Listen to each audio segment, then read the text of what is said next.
Premier, good morning. Welcome to News Breakfast. Good morning, Lisa, and some good news overnight. The river is easing, so that's wonderful news. A lot of people will be relieved about that. Oh, absolutely. We've been following it closely, of course, and we've been looking at Logan at the moment. I mean, where are your areas of concern as we stand this morning? Well, of course, probably the entire southeast, because it's a big flood recovery and it's going to take a lot of time to get people back into their homes. But of course, immediately it's around that Logan area, which saw a peak above ex-tropical cyclone Debbie. We're hearing there could be in excess of 150 homes impacted. I was up in Ipswich yesterday, around 200 homes impacted. And later on this morning, we're heading up to Gympie to see how the recovery is going up there.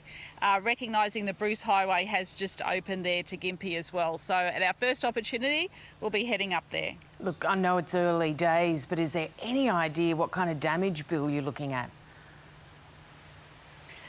Oh, look, I'm expecting this will be into the millions, if not hitting the billion mark. It is just phenomenal. See, it's not just people's homes and their businesses, it's all the road networks, it's the parks, it's so widespread across such a large area. And Lisa, you would know that from time to time we would experience either floods or weather events that are contained to a particular region.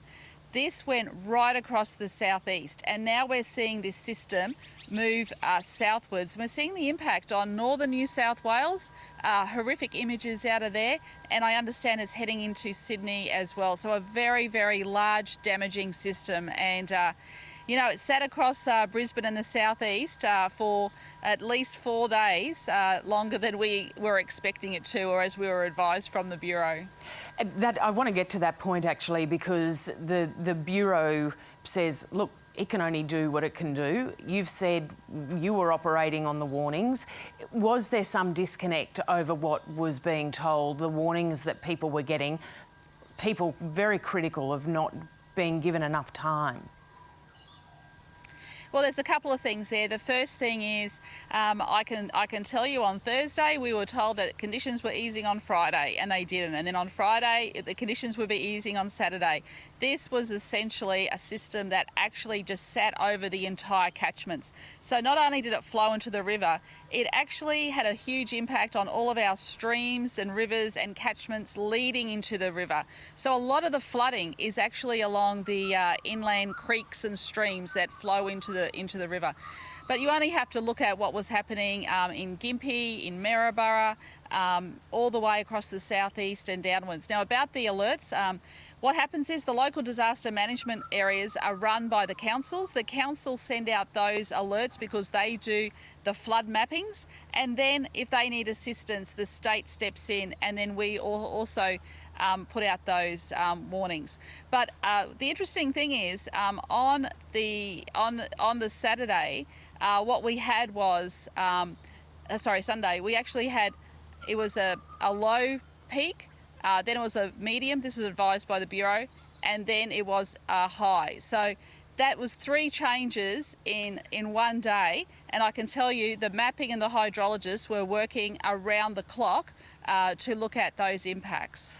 So you're saying nothing could have changed, nothing could have been done better? Oh, we can always look at what can be done better. We've got a great working relationship with the councils, and since I've been Premier, I've actually been allowing the councils to actually join our Queensland Disaster Management Group meetings as well. So when we go into these extreme situations, the councils are there, and the Bureau talks directly to those councils as well. So they will have individual meetings with the councils and give them what their predictions are. Look, the Bureau, they're only human. They don't control Mother Nature either. So look, Lisa, honestly, they did the best job they possibly could. Lots of criticism still about the operation of Wivenhoe Dam. It's still having to release millions of litres of water, which is prolonging this flood. Are you entirely comfortable with how the operators managed that water over the last week? Well, the amount of rainfall coming into that Wivenhoe and Somerset catchment was the equivalent of 4 Sydney harbours. 4 Sydney harbours. So what they did is they did their job. Firstly, we had in November we were going into water restrictions, and we were looking at starting up the recycled water plant. That's how critical things were in the southeast.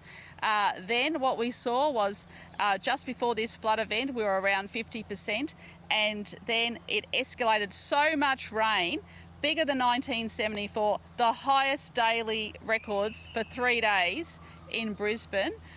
Phenomenal. And basically Brisbane received 80% of its annual rainfall in those 3 days. So that's the facts. Now, secondly, Wivenhoe has 2 purposes. Firstly, to hold our drinking water. And like I said, in November, we were going into water restrictions. So that's the first fact. Secondly, it does flood mitigation.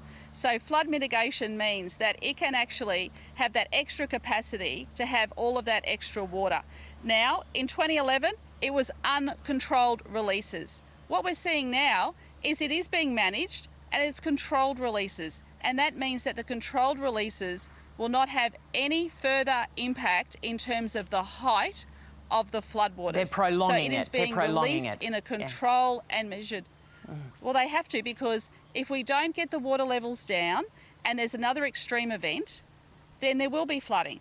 And I don't want to see that happening. So we have to go by the book, and they are abiding by the manual. But there's a full review at the end of all of these events. And let me say this to you as well, Lisa. You only have to look at what's happening from the Mary River system going into Maryborough and also going into Gympie. Now, that's not related to Wivenhoe. And you only have to look at what's happening in northern New South Wales. That's not related to Wivenhoe. So everyone needs to remove Wivenhoe from this equation at the moment. Focus on the flooding event that happened because of the phenomenal rainfall. And then you have Wivenhoe that actually stored from the catchment the equivalent of 4 Sydney harbours. Now, if it wasn't there, it would have been catastrophic. Premier, news today that the Prime Minister is positive with COVID-19. You did meet with him. Did you have a moment thinking, hang on, what were the dates? Could I be in trouble here? Look, first of all, can I wish the Prime Minister a speedy recovery? It just goes to show that COVID is still out there. Thankfully, when I met with him, it was very short and we both had our masks on. So I'm not worried there. But, you know, in our jobs, we meet lots of people all the time. We always have precautions. And the good news is he's vaccinated and he's got his booster, so he should be okay. All right. Premier Anastasia Palaszczuk, appreciate your time this morning. Good luck with it all up there. Thank you, Lisa. Thank you. Appreciate your time as well.